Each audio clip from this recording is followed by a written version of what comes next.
Alô você, meu amigo, minha amiga, meu irmão de fé, aliás, nosso irmão de fé.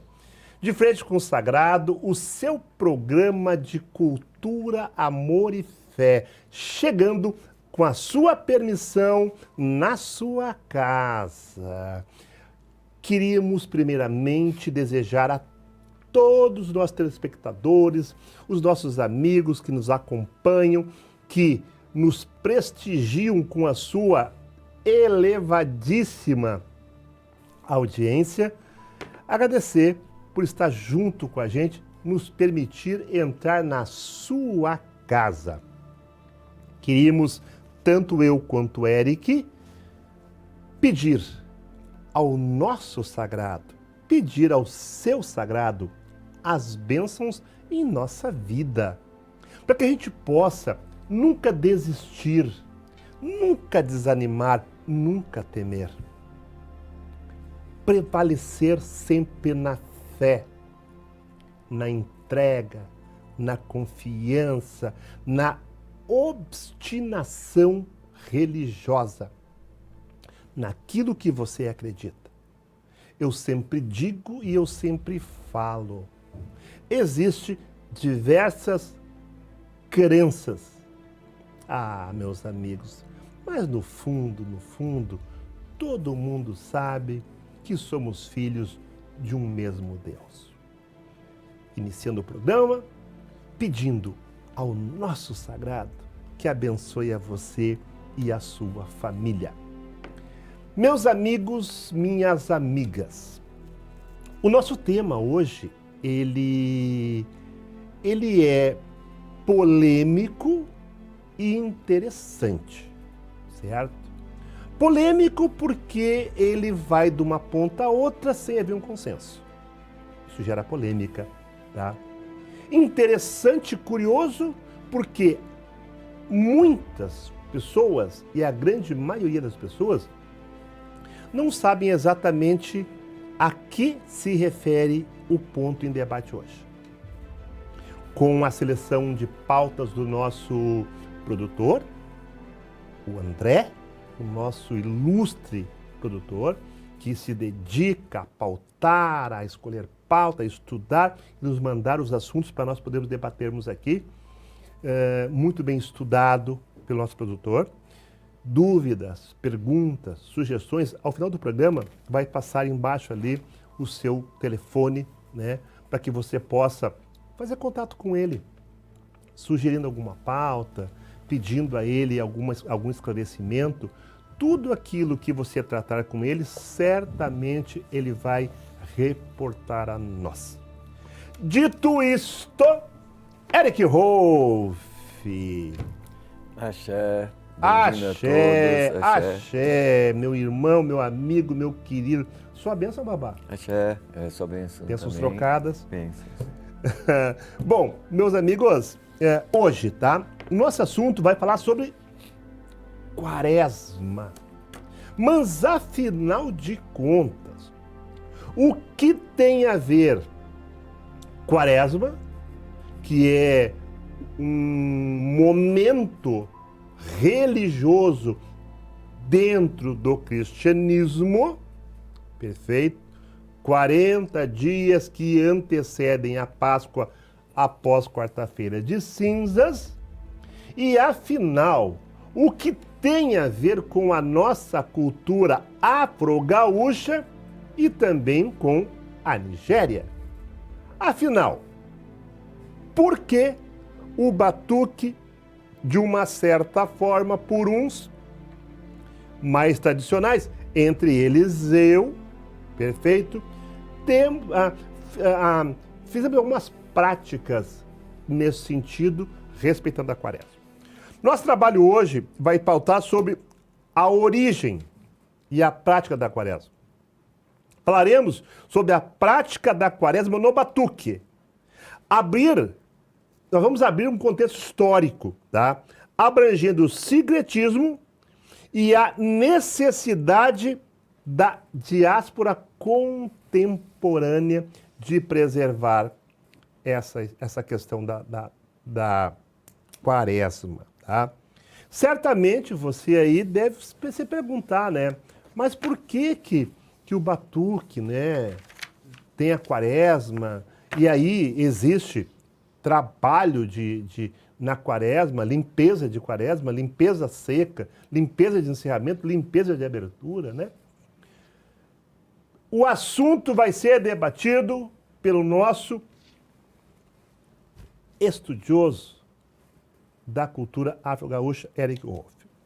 Bom, Eric, é comum, dentro da nossa cultura, dentro do batuque, ocorrer essa questão de se falar em quaresma, né? E eu te pergunto, para começar, qual o objetivo e a prática da quaresma no batuque?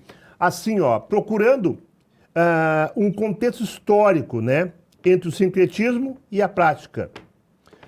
E outra coisa, a prática na diáspora colonial. Da onde que vem essa quaresma? O que envolve a quaresma do batuque? Bom, primeiramente, abrir a mente, acalmar o coração, porque falar sobre filosofia, sobre conceitos e fundamentos, acabam batendo ali na fé das pessoas e, às vezes, acaba deixando as pessoas um pouco mais inflamadas, né? Então, abra a mente, acalme o coração. Precisamos informar também que, para ali o povo que cultua orixá na Nigéria, a quaresma passa desapercebido, porque não pertence à religião deles. Então, não há nada que eles façam nesse período, não há vínculo nenhum, porque é uma religião estrangeira, que não tem nada a ver com eles.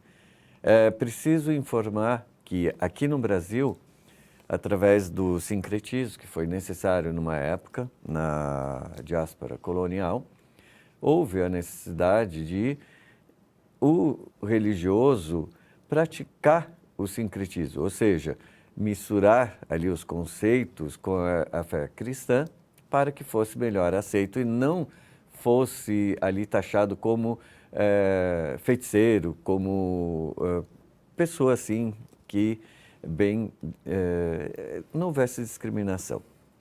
Importante também destacarmos que uma tradição, ela começa quando aquela geração começa um costume e vai passando de geração em geração. Se torna uma tradição. Os tradicionalistas também se classificam entre aqueles que fazem e praticam o sincretismo e aqueles que não praticam. Porque há famílias que não praticam mais o sincretismo há muito tempo e são tradicionalistas. Apenas eles não sentem mais necessidade de aplicarem o sincretismo hoje em dia, porque eles destacam a sua identidade, a identidade negra, a identidade africana, ali onde toda o orixá ou o orixaísmo está de frente. Ele não está mais escondido, nem sob ali as leis e conceitos, né, que envolve o cristianismo. Bom, de uma certa forma, então, nós podemos falar que essa questão da prática sincrética, do sincretismo religioso, da quaresma dentro da cultura, ela vem por tradição e não por fundamento. A tradição que nós herdamos, por exemplo, tá? Eu particularmente falando, por tradição, eu sempre mantive o respeito, né? Por quê? Porque lá em 1968, eu tinha 11 anos, tá? Que eu já, um pouco menos, eu já tinha a consciência da religião, porque eu nasci dentro de uma casa de religião, tá? A minha mãe, na sexta-feira de carnaval, certo? Botava os Exus pra rua. Perfeito? O que era isso? Pegava, se ia num cruzeiro perto da casa, despachava as cachaças, botava farinha de mandioca com dendê e cachaça e despachava os Exus. O que era para ela isso ali? Eu estou despachando os Exus para guardar a casa na ausência do orixá. O orixá não se falava em guerra naquela época. Se falava de retiro.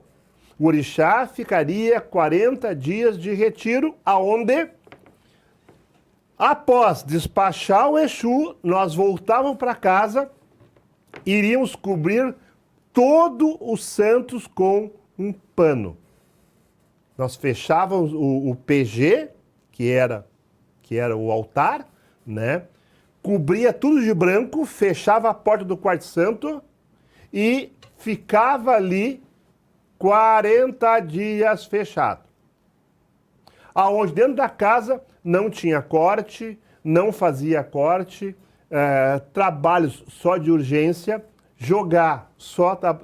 a mãe jogava só em caso de necessidade, sendo que, no sábado de aleluia, às 10 horas, não se despachava a quartinha, as quartinhas ficavam fechadas, perfeito.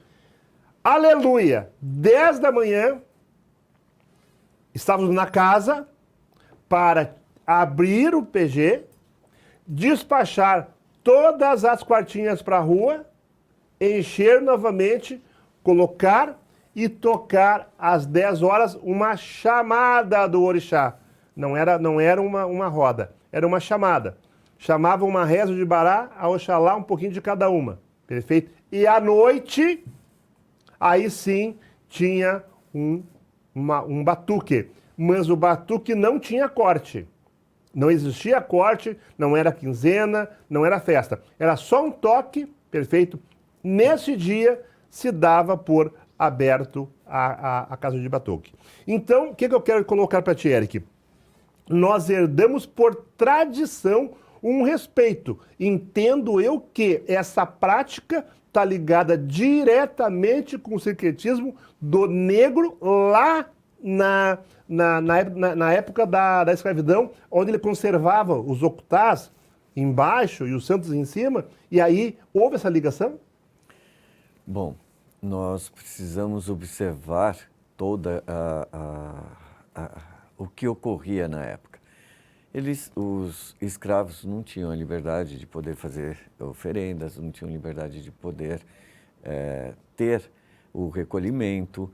As senzalas, elas não têm espaço, poucas eram altas, então tudo isso era propositado para que as pessoas não tivessem ali um movimento adequado. Então, veja, nós temos relatos de escravos que receberam alforria, compraram escravos para poder acabar iniciando. Nós temos ali relatos de casas que iniciaram após os escravos obterem a sua liberdade ali e fundarem uma casa. Por quê? Era humanamente impossível e eles não tinham como fazer e nem tinham como ter ali as imagens deles para poder, ali de santos, para poder fazer, porque eles não tinham bens, né? Então, isso é uma coisa que a gente precisa atualizar também nos nossos estudos. É importante a gente destacar que o sincretismo ele aparece para justamente driblar a sociedade e que perseguia os religiosos e também a polícia que invadia, simplesmente chegava, invadia e falava que estava fazendo feitiçaria e acabava com isso. Bom, mas o mais importante que é essa questão do indivíduo quando ele despacha as quartinhas, quando chega na quaresma. No batuque, realmente, essa questão de Olorogum, mandar para a guerra, ele é mais recente. Mas só um pouquinho, eu vou te interromper, Eric, antes de tu chegar no ir para a guerra, tá? Pontuando para você que não conhece essa questão. Eu acho que esse conceito de quaresma, tá? Não está ligado somente à questão do sincretismo pelo escravo, porque o escravo, como tu mesmo falou, ele não disfarçava somente, né, a prática do sincretismo, porque, teoricamente falando, né, então ele tinha em cima os santos da igreja, embaixo escondia o Okutá, falavam e cantavam em reza Yorubá, o senhor entrava, não conhecia Yorubá, achava que eles estavam rezando para os santos da igreja. Na verdade, eles não estavam, eles estavam fazendo era batuque, perfeito? Mas tu falou que mesmo após a alforria, o escravo se liberta, mas mantém a prática do sincretismo. Veja, até por volta de 80, ainda tínhamos muito problema de perseguição. A polícia chegava, batia, Isso, perfeito. a gente tinha Era muito por perseguição, problema, desculpa, perseguição. né? Eles mantinham a prática por perseguição. Sim, e a polícia chegava e batia, abria ali, entrava, invadiam e não queriam saber. Eles simplesmente chegavam no terreiro e pegavam tudo que tinha ali e levavam. Sequestravam os bens. Vejam bem, então, ó, uma coisa importante, que o Eric puxou agora. Vocês vejam que, então, o sincretismo, ele não era executado, praticado somente porque eu vou praticar a religião aqui dentro, os assuntos da igreja, e ninguém vai saber o que eu estou fazendo. Não, ela prossegue pela perseguição. Pela caça à prática da feitiçaria, a prática da religião, que talvez era tido na época, tá?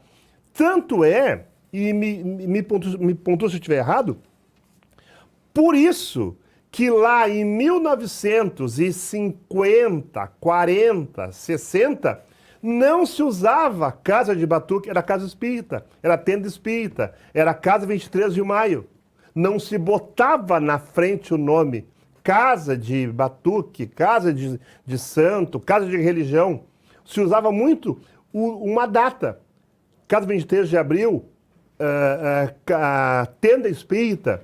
Procede isso, Eric? Sim, Casa Nossa Senhora... Das Dores. Das Dores, isso Exatamente. Também era muito comum na época, né? Porque eles tentavam camuflar as religiões para que as pessoas não os perseguissem tanto e não denunciassem também. Perfeito. Então, isso era uma prática comum na época, os nomes ali, ou de uma data, ou então também ali de, por exemplo, o Engenho Branco. Engenho Branco, estive lá. O Pilão de Prata. Exatamente. Né? Onde eles não tinham aquele nome que hoje podemos notar que a maior parte dos terreiros procuram usar nomes Yorubá, nomes bantus, nomes vodunces ali em seus templos, né? Antigamente não tinha, realmente. Sim. Bom, então, para você que não conhece, já viu, né? Quaresma está ligada a uma tradição dividida de duas formas.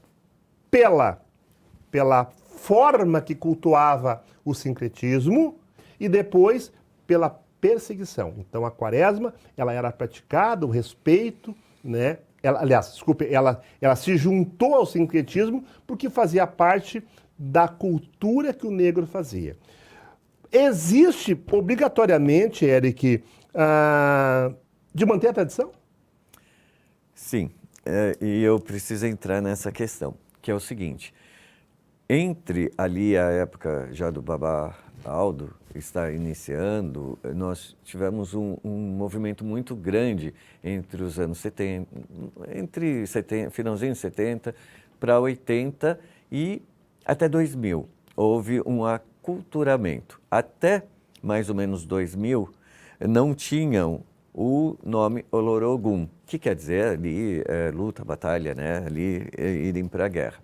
Porém, esse termo Olorogum, ele pertence ao candomblé. Ele é um ritual do candomblé que é quase semelhante ao do batuque, que o batuque se moldou a ele com o tempo. Aquelas casas que praticam o sincretismo e que possuem dupla pertença, que seria o batublé, né, que hoje a gente destaca mais por batublé. O que ocorre? Chegava na época da quaresma, isso até 70 ali, até a época do Baba Alto, por volta da quaresma, eles pegavam, despachavam todas as quartinhas e deixavam secando por uma semana ou duas, que é um tempo muito seco aqui, né? Muito quente, e para fazer manutenção. Então era um período de manutenção das quartinhas. Esse período não jogavam buzo, não passavam pacote, não atendiam as pessoas, só se fosse ou com Exu ou chegava até a dizer que faziam um atendimento e uma emergência com Egum. Mas sempre deixavam ali o quarto de orixá fechado. Por favor, vou te fazer um corte. Claro. Importante. Eu peguei esta época que ele fala. Inclusive, sabe o que acontecia nesse período? Que a mãe toda hora alertava, olha o Egum. Era a época que na casa se manifestava Egum. Era seguido. Uma pessoa pegava o Egum, tinha que ir lá trabalhar. Era nesses 40 dias, meu querido. Eu peguei esse tempo. Eu peguei essa época, inclusive, tá? Teve um tempo, pessoal, que os santos eram cobertos com um pano roxo. Era um pano roxo que cobria os santos, tá? Na sexta-feira, na quinta-feira, despachava as quartinhas. Na sexta-feira, das 8 até a meia-noite, não podia passar 1 minuto da meia-noite, tá? Tinha que estar dentro de casa à meia-noite com os Exus despachados. Os Exus chegavam, iam até... A mãe chamava a porteirinha, tinha um cruzeiro, tá? Os Exus chegavam, perfeito, pegavam farinha de mandioca, botavam dendém, botavam cachaça, certo? E eles iam lá naquele cruzeiro, fechavam o cruzeiro, tá? Voltavam, e quando era 11h30, todo mundo ia embora. Perfeito? Desculpe, 11 horas, todo mundo ia embora. Porque tinha que estar em casa meia-noite. Perfeito? As quartinhas eram despachadas, voltava para o salão e eram tapadas e ficavam secas. Tá? Nesse período, a mãe não fazia nada. Raramente a mãe fazia. Como Eric falou, trabalhava com Exu. E vejam bem, né, como era a nossa cultura em 1960. O Exu chegava dentro do salão, chegava o orixá. Não tinha divisória de Exu, certo? A divisória existia lá na Umbanda, mas no batuque não tinha. Era casa de batuque, certo? Ficava a casinha do Exu nos fundos e chegava no batuque. Bom, Eric, a pergunta a seguir é a seguinte. Adaptações diaspóricas se referem a quais práticas do batuque? O que nós podemos relacionar de adaptação à diáspora que tem a ver com a prática no batuque? Ainda nesse mesmo tema, a gente ainda mantendo o tema, eu posso responder essa pergunta da seguinte forma. Eu só apresentei aqueles que praticam o sincretismo. Eu não falei sobre os que já estão livres do sincretismo e que não praticam mais. Que o que acontece? O sincretismo, ele mascara ali para as pessoas com as imagens dos santos católicos, que geralmente são brancos, escondendo a verdadeira identidade do orixá, que são pretos. Então isso se torna até um conflito, né? E que deve ser hoje pela sociedade, não precisa mais de se esconderem atrás do sincretismo. Então, esse grito de liberdade, essa liberdade de expressão, ela vem com a identidade do próprio orixá, do próprio negro. Então, nós temos, por exemplo, a minha família, o pai Aguinaldo de Chapanã, ele não praticava o sincretismo, a mãe dele não praticava o sincretismo, a avó dele não praticava o sincretismo. Eles não se importavam com as pessoas e tinha uma conduta ali que não faziam feitiçaria, não faziam amarração, não faziam nada disso. Então isso era importante e não fechavam o quarto de orixá durante a quaresma, não faziam nada desses rituais. Por quê? Ao fechar o quarto de orixá, despachar as quartinhas e apagar as velas, entra em luto. É a mesma coisa. Então, essa prática do luto afasta ali qualquer... por exemplo, não poderia jogar buzo, não poderia fazer nada. E ele, por exemplo, dia 17, o dia 17 de março, é o dia do aniversário da feitura de orixá do meu sacerdote. Então, ele não praticava isso e tem mais de 50 anos de batuque, né? Então, veja, é importante a gente mostrar que uma fração da sociedade do batuque praticava secretismo e outra não. Era menor, era menos ali conhecida, mas não se usavam ali do sincretismo. Toda essa prática e todas essas adaptações na diáspora, elas mostram que, como a religião ela não é codificada, ela se torna uma religião viva ali que vai se moldando. Dentro da matriz, que é aqui no Rio Grande do Sul, o batuque ele se molda, ele tem uma velocidade muito maior. A gente observa que na diáspora batuqueira, como na Argentina, Uruguai, que tem muitas casas, né, que praticam, eles preservam rituais. Como, por exemplo, eu tenho uma filha que ela nunca fechou o quarto de orixá lá e nem sabia dessa questão dos orixás irem para a guerra, dos orixás terem esse período, ela nem sabia. Já tenho outros filhos no Uruguai que fechavam o quarto de orixá. Então, nós nivelamos isso para não mais terem e não mais fecharem. E essa duplicidade, ela mostra que a grandiosidade do batuque, a diversidade e que os rituais ali, eles são ali entre aqueles que praticam o sincretismo, aqueles que não praticam, e hoje o sincretismo ele acaba até arrastando a pessoa para fora da própria identidade dela. Exatamente, porque se fala muito no embranquecimento da nossa cultura. Mas o embranquecimento da nossa cultura, ela se dá não pela cor das pessoas que frequentam, mas da religião estrangeira tentando ditar e colocar a religião africana de joelho perante ela. Bem colocado. Não confundir embranquecimento religioso com branco que pratica a religião. Já somos de um tempo passado, que não é pauta do assunto, de que havia muito essa coisa. Branco não faz batuque, quem faz batuque é preto. Isso há 50 anos atrás, tá? Não é isso que nós estamos falando. O embranquecimento tem a ver com a tradição do cristianismo junto com a nossa cultura. Pode falar? O pai Antoninho da Oxum, um sacerdote muito conhecido do lado do Oió, ele era branco. E ele ficou muito conhecido, muito famoso e era muito bem recebido pela sociedade. Não havia problemas, ele falava o idioma, porque ele foi criado junto com os escravos, então ele sabia, ele chamava o idioma dos escravos. Então ele falava ali o idioma e conseguia se comunicar ali com os orixás no idioma.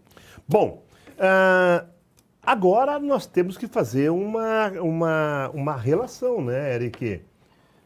Não está com nós a nossa amiga, né? A Oxum, que é da Nigéria, amada. Né? Espero que logo volte para a gente.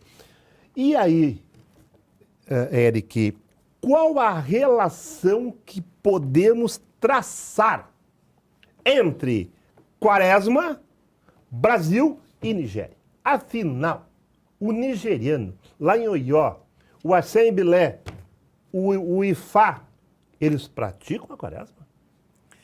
Olha, a Quaresma, ela é um ritual, uma prática cristã.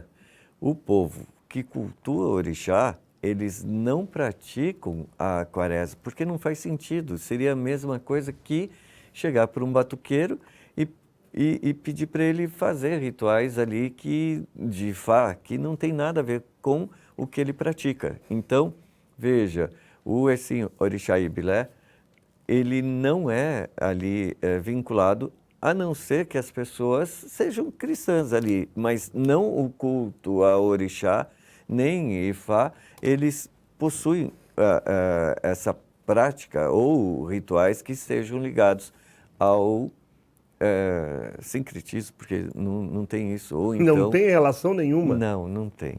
Bom, então, deu para você entender que quando nós falamos em Quaresma, Carnaval, 40 dias de recolhimento, de reflexão, né? Vamos refletir sobre dentro do cristianismo, sobre essa questão do recolhimento espiritual, que é o que o cristão tem, né? A Quaresma é um período de recolhimento, né? Então você pode verificar que quando falamos da religião tradicional, do qual nós somos oriundos, lá da Nigéria, lá da África, lá não tem Quaresma.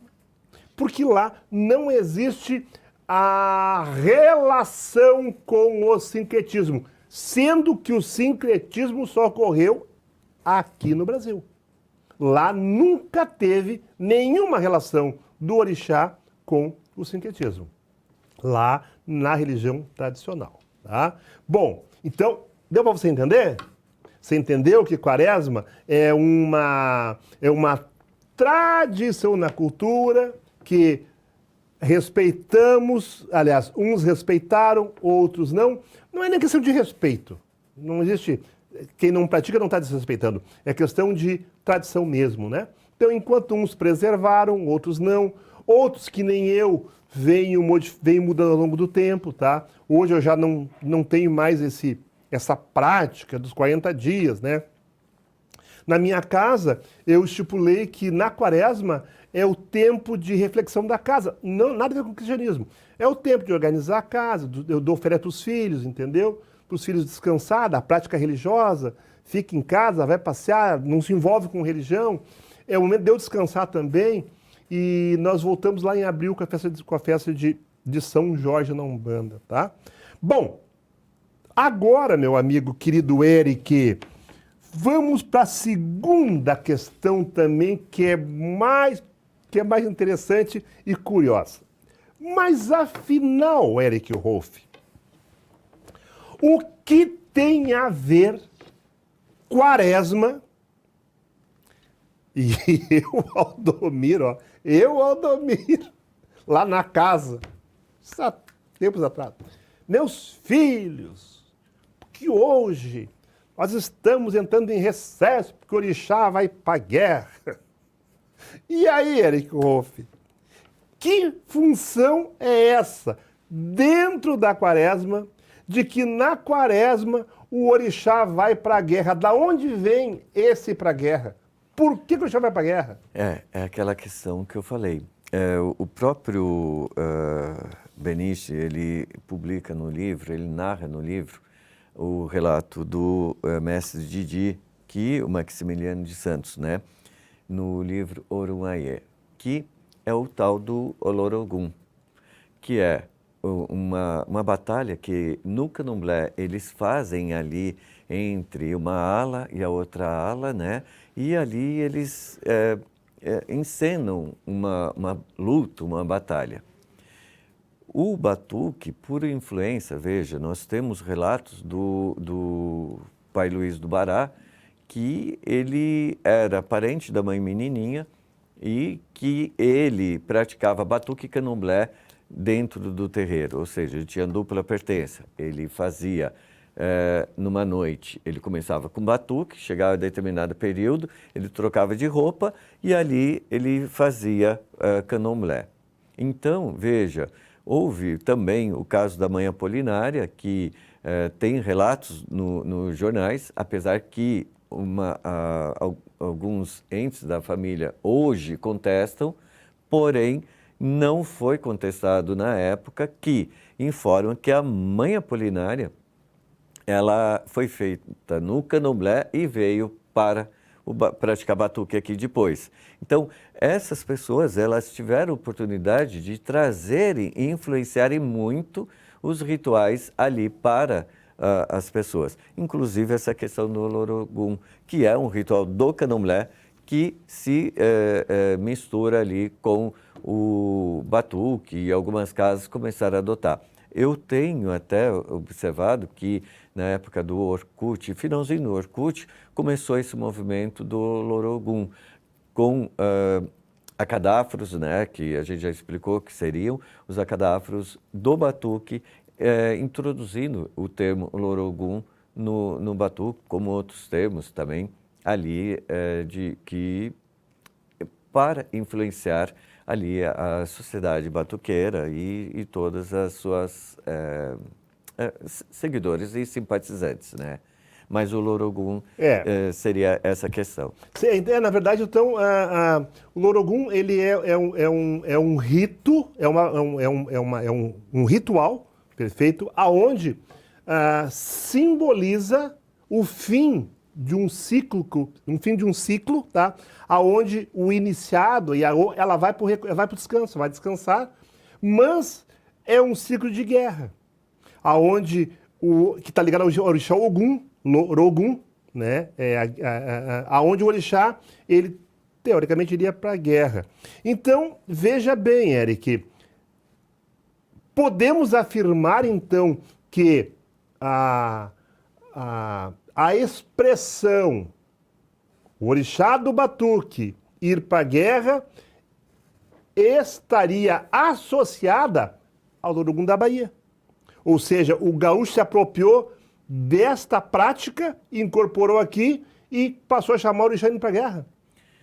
Olha, é importante destacarmos que os registros ali e documentos que nós temos, inclusive é citado no meu blog, é citado a referência do Beniche no livro Orunmaiê, que isso tem a origem, esse ritual tem a origem no candomblé. E o batuque, se apropriou. Ele adaptou ali para os rituais. Né? Ô, Eric, desculpe, pessoal, eu estou rindo, porque o nosso batuque, né, por ser diáspora, ele se apropria um pouquinho de cada coisa, né?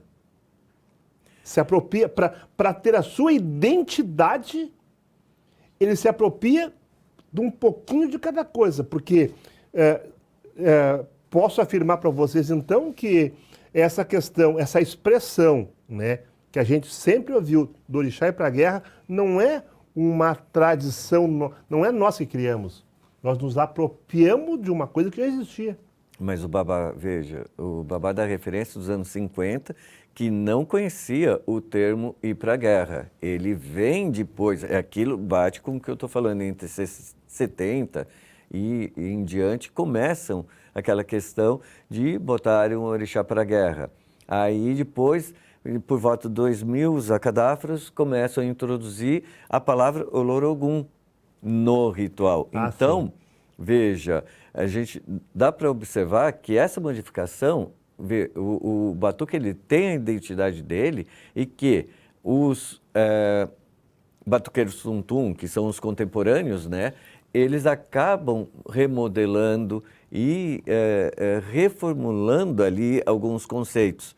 Mas é importante destacar o seguinte, esse conceito que o pessoal tinha de despachar o orixá e para fazer a manutenção das quartinhas, era um período que eles descansavam, como o babá diz, que é um período que acabam não tendo tantos serviços e trabalhos, porque no Rio Grande do Sul o batuqueiro trabalha muito. Ele, assim, religiosamente, ele trabalha bastante. Então, jogando búzio, atendendo, né, fazendo serviços, trocas, seguranças. Então, é importante dizer que nesse período era um período de descanso. Praticamente não atendiam, não faziam atendimento nenhum e a casa ficava um período sem ali trabalhar. E agora dentro do fundamento, né? Existiria alguma razão para mandar o orixá para a guerra? Não. Isso foi oportuno para que pudesse descansar. Mas é importante destacarmos uma coisa. As pessoas, tá, para poderem ali controlar o pessoal e poderem ter ali inovações, vieram com a questão do seguinte: após o carnaval, é preciso fazer uma limpeza. Após a quaresma, preciso fazer outra limpeza. Por quê? E vinculam a esse período com portais que se abrem negativos, energias negativas, que não tem nada a ver com o batuque. Gente, o batuque, os orixás não tem nenhum tipo não sofre nenhum tipo de influência negativa por portais, isso, aquilo. Então, veja, se a pessoa ela mantém ali o dia a dia dela sem excessos e também sem fazerem nenhum tipo de dano ou nada, então não tem por que ela se limpar. Ela pode ir se divertir no carnaval, não fez excesso, não fez nada que prejudicaria o corpo dela ou alguém, então não tem por que ela ficar ali achando que só porque ela foi pular o carnaval, ela cometeu um pecado, porque para o orixá não existe o conceito de pecado, entendeu? Perfeito. Agora, vamos à pergunta do nosso telespectador. A mãe Jane de Oiá, de Santa Maria, pergunta o seguinte: se o orixá vai para a guerra, se existe essa questão do orixá ir para a guerra, tá? Na sua ausência, quem é que responderia ao jogo de búzios ou responderia em algum trabalho que tivesse que ser feito? Obrigado, mãe Jane, pela sua pergunta. Continue com a gente. Bom, filosoficamente não teria ninguém para responder. O sacerdote não deveria nem estar jogando, porque se ele, esse período, que supostamente, que a gente não podemos realmente, filosoficamente, contar com isso, porque o orixá jamais abandonaria ali o ser humano, né? Mas vamos numa hipótese, né? Seguindo esse conceito. Não teria ninguém, não deveria nem estar jogando, nem fazendo serviço. Fecha o quarto santo, está de luto, não faz nada, não tem que mexer. E acabou. Ou se respeita ou não se respeita. E acabou. A querida mãe da Oiá, complementando, se o orixá fosse para a guerra, que ele não vai. Perfeito? Ele não tem por que ir para uma guerra que não existe. É só uma guerra teológica. É só uma, desculpa, é só uma guerra fictícia, né? Fictícia. É uma guerra fictícia, tá? O orixá não vai para a guerra. O orixá briga todos os dias com nós, guerreia por nós todos os dias. Então, mãe, não tem orixá. Aliás, o orixá está na casa, perfeito? E mesmo que um orixá fosse para a guerra, ficava 11, nós temos 12, perfeito? Bom, segunda pergunta agora, tá? Vem do Tadeu de Santa Cruz do Sul. Pai Tadeu de Santa Cruz do Sul. Pergunta dele, tá? Essa pergunta que o Pai Tadeu faz aqui, tá? Obrigado pela sua audiência, conceituada audiência, tá? Essa pergunta aqui, Eric, é o seguinte, ó. Ele coloca um termo bem interessante. Como fazer para respeitar o equilíbrio entre as diferenças de uma tradição ou de um fundamento entre as casas? Perfeito? Responde você, que é a última pergunta do programa. Nós estamos quase no encerramento já. Responde essa pergunta, como é que depois eu pontuo.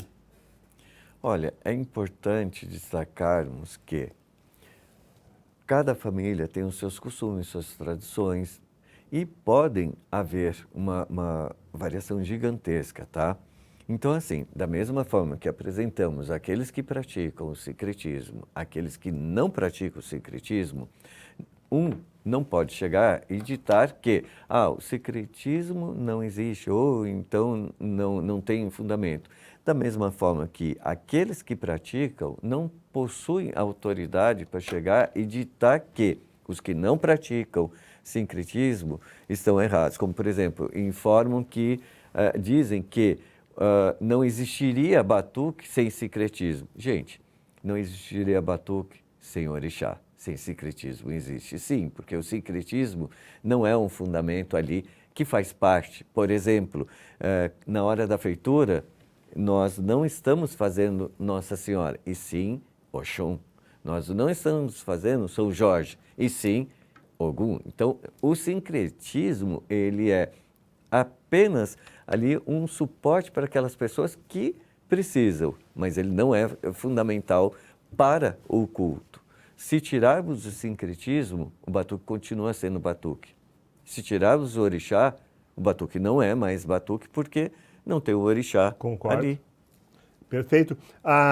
Bom, a minha posição sobre a pergunta que o nosso amigo fez, tá? Bom, qual a coerência teológica, tá? E a autonomia da tradição frente ao calendário cristão?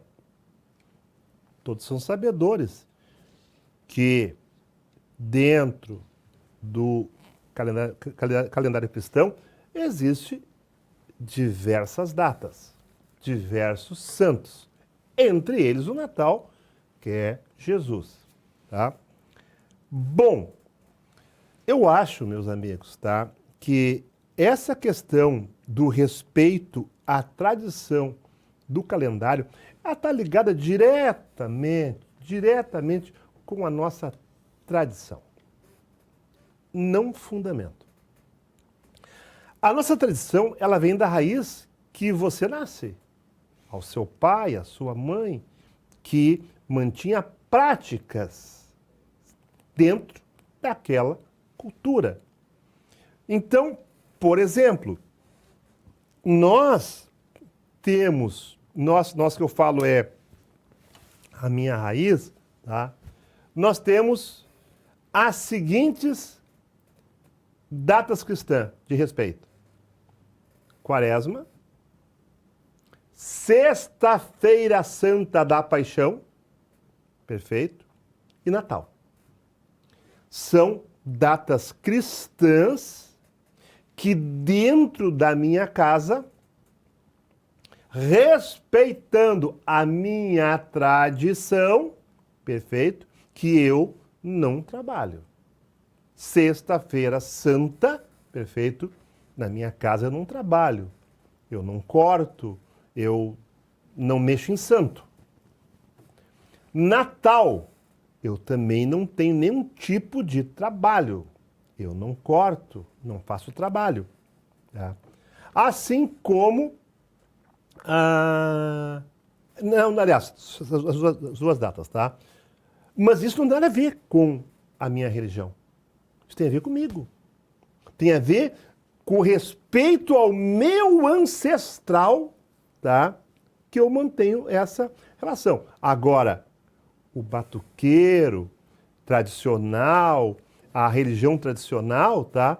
Ela desconhece. Pelo simples fato de ser uma data cristã. Nós não estamos tratando sobre Cristo. Falamos sobre orixá, tá? Mas eu acho, meu amigo, que você mandou a pergunta, tá? Que deveria sim, existir, Eric, o equilíbrio e o respeito entre as determinadas matrizes da nossa cultura, quanto a quem pratica o sincretismo e a quem não pratica. Eu vejo muito pai e mãe de santo aí nas redes sociais, né? O que é que vocês querem com Sexta-feira Santa, com Natal, com Quaresma? Vocês são batuqueiros. Meu amigo, eu sou batuqueiro sim, mas cada batuqueiro tem uma tradição que respeita. E eu acho que é neste ponto que a pergunta foi dirigida. É que haja o respeito e o equilíbrio respeitando as tradições. Com a palavra, Eric.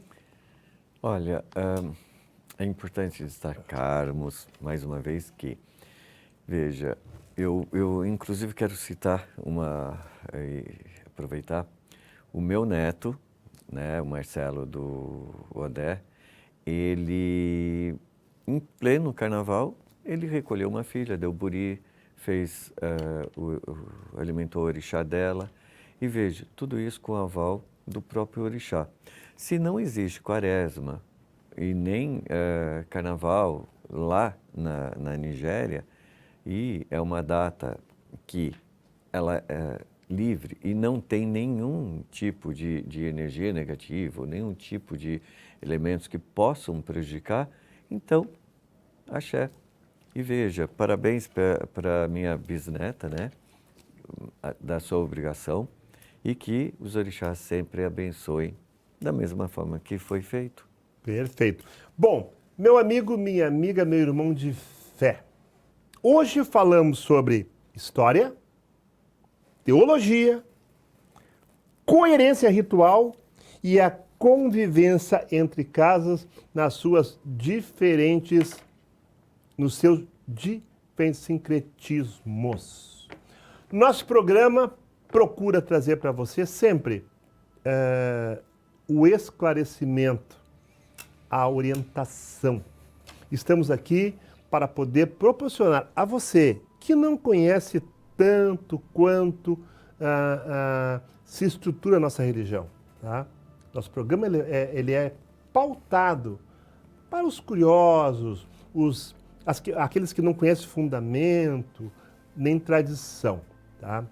Então, muito obrigado por estar com nós, muito obrigado por poder dividir na sua casa a nossa presença, rogando ao nosso sagrado que leve até você e a sua família e aos seus uma excelente bênção. Bênção de resiliência, de paz em família, de tranquilidade, de amor e prosperidade. Lembrando, nunca esquecendo, o orixá, ele existe primeiro para ser servido e depois para servir. Não adianta você botar o branco se o branco não está dentro de você. Obrigado pela sua presença junto com nós. Obrigado pela sua privilegiada participação.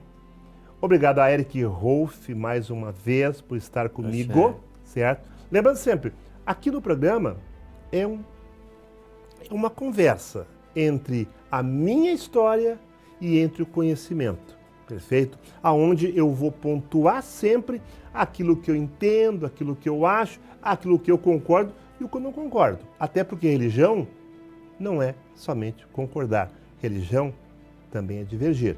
Porque o que é certo para um pode ser muito errado para outros ou vice-versa. Em nome de Iemanjá, em nome de Oxalá, Axé. Axé. Axé é força para vocês, que o orixá abençoe hoje, amanhã e sempre, te concedendo o caminho, o equilíbrio e a direção. Axé.